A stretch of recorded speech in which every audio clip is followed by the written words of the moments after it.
ইসলামী যুব আন্দোলন বাংলাদেশ হাজারীবাগ থানা শাখার সাবেক সংগ্রামী সভাপতি যুবনেতা মোহাম্মদ সাইফুল ইসলাম মাঝি, যুবনেতা মোহাম্মদ সাইফুল ইসলাম মাঝি, সদস্য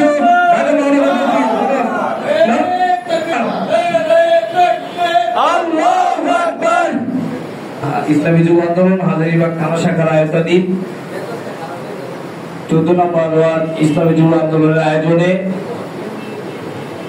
কুতুবুল আলম সৈয়দ ফজলুল করিম রহমাতুল্লাহ আলাইহির রাজনৈতিক দর্শন শীর্ষক আলোচনা সভা আজকে এই প্রোগ্রামে ইতিমধ্যে উপস্থিত হয়েছেন ইসলামী আন্দোলন বাংলাদেশ হাজারীবাগ থানা শাখার সংগ্রামী সভাপতি, বর্ষিয়ান রাজনীতিবিদ শাইখ মুর্শেদ রহমাতুল্লাহ আলাইহির সান্নিধ্য পাওয়া ব্যক্তিত্ব জননেতা আব্দুল হাই পাটোয়ারি। আলহামদুলিল্লাহ ইতিমধ্যে আমাদের এই আলোচনা সভায় উপস্থিত হয়েছেন জাতীয় উলামা মাশায়েখ আইম্মা পরিষদ হাজারীবাগ থানা শাখার সংগ্রামী সভাপতি আলহাজ হযরত মাওলানা মুফতি ওমর ফারুক ইয়া দামাত বারকাতুহুল আলিয়া। আলহামদুলিল্লাহ ইতিমধ্যেই আমাদের এই প্রোগ্রামে উপস্থিত হয়েছেন ইসলামী যুব আন্দোলন ঢাকা মহানগর দক্ষিণের সংগ্রামী সাধারণ সম্পাদক যুবনেতা যুবনেতা মাওলানা নিসার উদ্দিন হোসেন। ইতিমধ্যে আমাদের আজকের এই আলোচনা সভায় উপস্থিত রয়েছেন ইসলামী শাসনতন্ত্র ছাত্র আন্দোলন ঢাকা মহানগর দক্ষিণের সাধারণ সম্পাদক হাফেজ জুবায়ের ইসলাম। আলহামদুলিল্লাহ উপমহাদেশে ব্রিটিশ বিরোধী আন্দোলনের অগ্রনায়ক শাহ আব্দুল আজিজ মুহাদ্দিস দেওলভী, রশিদ আহমদ গঙ্গোহী রহমাতুল্লাহ আলাইহি, হোসাইন আহমদ মাদানী রহমাতুল্লাহ আলাইহি, বাংলার জমিনে শামসুল হক ফরিদপুরি রহমাতুল্লাহ আলাইহি, হাবিজ হুজুর রহমাতুল্লাহ আলাইহি, সমস্ত বাংলার শাহজালাল, শাহপরান, শাহ মখদুম, আমানত শাহ, শাহ আলী, সমস্ত পীর ফকির বুজুর্গ রাজনীতিবিদ শহীদ তিতুমীর ফরাজি আন্দোলনের বীর সিপাহ সালারদের সবার জীবনী, সবার আত্মত্যাগ যদি এক জায়গায় করি, আমরা সেদিকে লক্ষ্য করলে আমাদের শাইখ মুর্শেদ কুতুবুল আলম সৈয়দ ফজলুল করিম রহমাতুল্লাহ আলাইহিকে দেখতে পাই।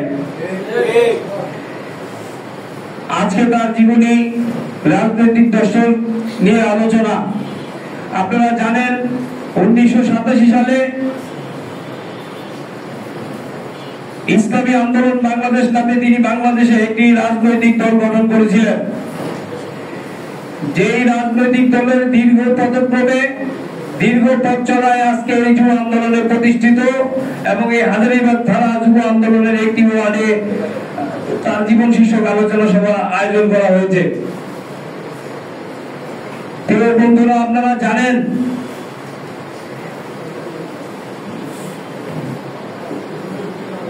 বাংলাদেশে একের পর এক নির্বাচন হয়েছে, বাংলাদেশে একের পর এক ক্ষমতার পালাবদল হয়েছে। আপনারা জানেন বারবার আমরা সবুজ বাংলা, গ্রিন বাংলা, স্মার্ট বাংলা দেখেছি। স্বাধীনতার 53 বছরে বাংলাদেশে এখন এক দল পাওয়া যায় যারা বারবার বলে আমরা 17 বছর নির্যাতিত, কিন্তু বাংলাদেশের ইসলাম এবং মুসলমান 53 বছর ধরে নির্যাতিত, নিপীড়িত। যারাই যখন ক্ষমতায় এসেছে ধর্মকে পুঁজি করে, ধর্মকে ব্যবহার করে, মদিনা সনদের কথা বলে ক্ষমতায় এসে তারা ধর্মের ব্যবহার করে তারা ধর্মের বিরুদ্ধে একের পর এক পার্লামেন্টে আইন পাস করেছে। আপনারা জানেন 2001 থেকে 2006 যে দল ক্ষমতায় ছিল তারা বাংলাদেশের পতিতান লাইসেন্স দিয়েছে, তারা বাংলাদেশের মডেল লাইসেন্স দিয়েছে, তারা বাংলাদেশকে 5 বার দুর্নীতিতে চ্যাম্পিয়ন করেছে। এখন দেখা যাচ্ছে তারা ওই দক্ষিণবঙ্গের পীরদের দরবারে যায় এবং সভা সমাবেশে বলে যে আমরা ধর্মীয় অনুমতিতে আঘাত দেয় না, কিন্তু তারা সুস্পষ্ট ভাবে বলেছে তারা শরীয়ত আইনে বিশ্বাস করে না। চরমনাই শরীয়ত আইনে বিশ্বাস করে। শরীয়ত আইনে বিশ্বাস না করলে তার ঈমান থাকে না। শরীয়ত আইনে বিশ্বাস না করলে তার ঈমান থাকে না। আমরা শরীয়ত আইনে বিশ্বাস করি। ইসলামী আন্দোলন বাংলাদেশ ক্ষমতায় গেলে বাংলার জমিনে আল্লাহর রাসূলের দেখানো পথে শরীয়ত আইন চালু করবে ইনশাআল্লাহ। আমি আমার কথা বলবো না ইনশাআল্লাহ। আমি এই এলাকার সন্তান, এই এলাকার যুব আন্দোলনে কাজ করেছি। আমার বেশি আলোচনা নেই। শাইখ মুর্শিদ রহমাতুল্লাহের আলোচনা শুনতে ভালো লাগে। আমাদের বউবাজার মসজিদের সামনে শাইখ রহমাতুল্লাহের কিছু খাঁটি মুরিদান ছিলেন। তারা শাইখ রহমাতুল্লাহের জীবনী থেকে মাওয়াজে কারিমিয়া প্রতিদিন মাগরিবের নামাজের পরে হালকার পরে মাওয়াজে কারিমিয়া পাঠ করতেন। মাওয়াজে কারিমিয়া শাইখ রহমাতুল্লাহের বয়ানের সংকলন। আমি মাগরিবের নামাজের পরে মসজিদের বাইরে শাইখ রহমাতুল্লাহের ওই সহচরদের ওই মাওয়াজে কারিমিয়া এক পাশে দাঁড়িয়ে শুনতাম। তো আল্লাহ পাকের কাজ দয়া ও রহমত যে আমি শাইখ রহমাতুল্লাহের আমার শেষ কালে দেখার সৌভাগ্য হয়েছিল। আমি আমার এই চোখে শাইখ রহমাতুল্লাহের দেখেছিলাম এবং শাইখ রহমাতুল্লাহের ইন্তিকালের দিন আমি চন্দ্রের ময়দানে উপস্থিত ছিলাম। তো শাইখ রহমাতুল্লাহের জীবনীতে শাইখ রহমাতুল্লাহ এইভাবে বয়ান করতেন যে বাবা, লক্ষ মানুষের সামনে যদি তোমার পাও ধরলে তুমি গুনার কাজ ছাড়তে রাজি হও, নামাজি হয়ে যাও, পথ অনুযায়ী চলো, তা আমি তোমাদের পাও ধরতে রাজি আছি। আমি তোমাদের পাও ধরতে রাজি আছি বাবা, গুনা থেকে ফিরে আসো। বাংলাদেশের টেকনাফ থেকে তেতুলিয়া, রূপসা থেকে পাথুরিয়া, পার্বত্য অঞ্চল চট্টগ্রাম আমি আমার কাজের সুবাদে গিয়েছি, সেখানে দিয়েছি। ওখানে যা জিজ্ঞাসা করলে যে বলে যে এই জায়গায় ফজলুল করিম রহমাতুল্লাহ এসেছিলেন। আমাদের এই বউবাজার এলাকায় আমাদের শাইখ মুর্শিদ রহমাতুল্লাহ অসংখ্যবার এসেছিলেন।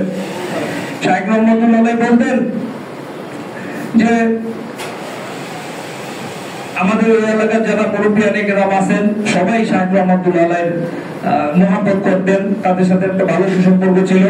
শাইখ রহমাতুল্লাহ মানুষের দ্বারে দ্বারে যে মানুষের আল্লাহ ভোলা পথ ভোলা মানুষগুলোর দিনের পথে নিয়ে আসতেন। তো প্রিয় বন্ধুগণ, আপনারা দেখছেন, আমি সত্য করে শেষ করি যে বাংলাদেশের জমিনে একদল কুলাঙ্গার পীর সাহেব চরমনাইকে নেশাখোর বলে গালি দেয়। আমরা ইসলামী যুব আন্দোলন নেতা কর্মী তাদের জিহ্বা টেনে ছিঁড়ে বলতে পারতাম, শুধু পীর সাহেব চরমনাইয়ের হুকুমের অপেক্ষায় থাকি। আগামী দিনে পীর সাহেব চরমনাইকে নিয়ে কথা বলবেন সাবধান হয়ে। ইসলামী যুব আন্দোলনের নেতৃবৃন্দ বেঁচে থাকতে পীর সাহেব চরমনাইকে কেউ বকা দিবে, পীর সাহেব চরমনাইকে মিথ্যা অপবাদ দিবে, সেই ইসলামী যুব আন্দোলন আজই তারা মেনে নিবে না।